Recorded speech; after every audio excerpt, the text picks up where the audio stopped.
नारद जी को एक बार इस बात का घमंड हो गया कि कामदेव भी उसकी तपस्या और ब्रह्मचर्य को भंग नहीं कर सकेंगे। नारद जी ने यह बात शिव जी को बताई। नारद जी के शब्दों में अहंकार भर चुका था।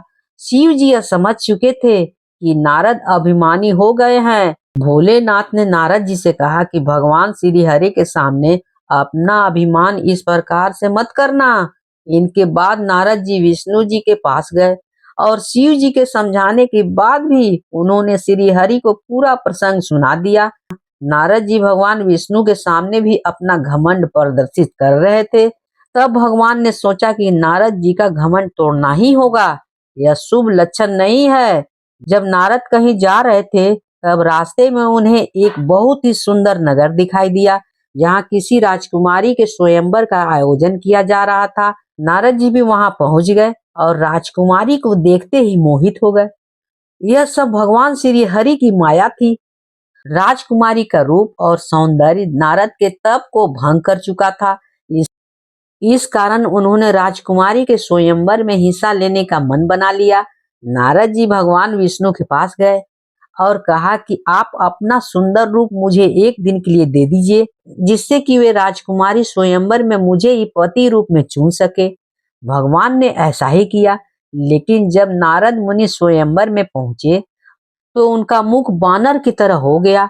उस स्वयंवर में भगवान शिव के दो गण भी थे वहां, और वे ये सब बातें जानते थे और ब्राह्मण का वेश बनाकर यही सब देख रहे थे। जब राजकुमारी स्वयंवर में आई तो बंदर के मुख वाले नारद जी को देखकर बहुत क्रोधित हुई।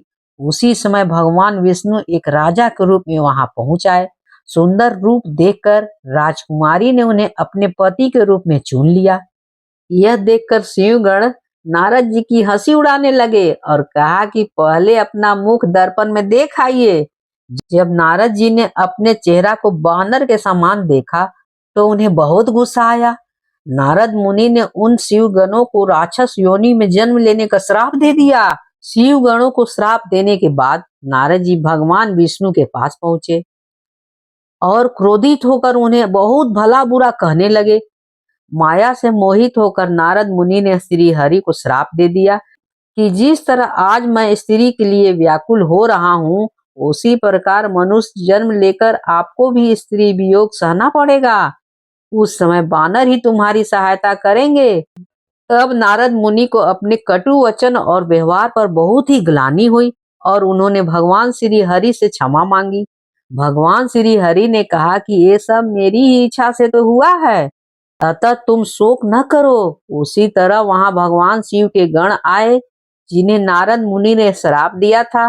उन्होंने नारद मुनि से क्षमा मांगी। नारद मुनि ने कहा कि तुम दोनों राक्षस योनि में जन्म लेकर सारे विश्व को जीत लोगे, तब भगवान विष्णु मनुष्य रूप में तुम्हारा वध करेंगे और तुम्हारा कल्याण होगा।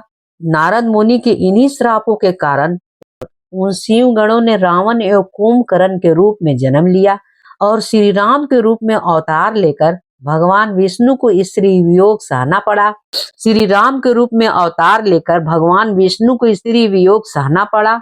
अगर कहानी अच्छी लगी हो तो please like share and subscribe कर दीजिएगा, भूलिएगा बिल्कुल नहीं। कहानी होती है समाप्त।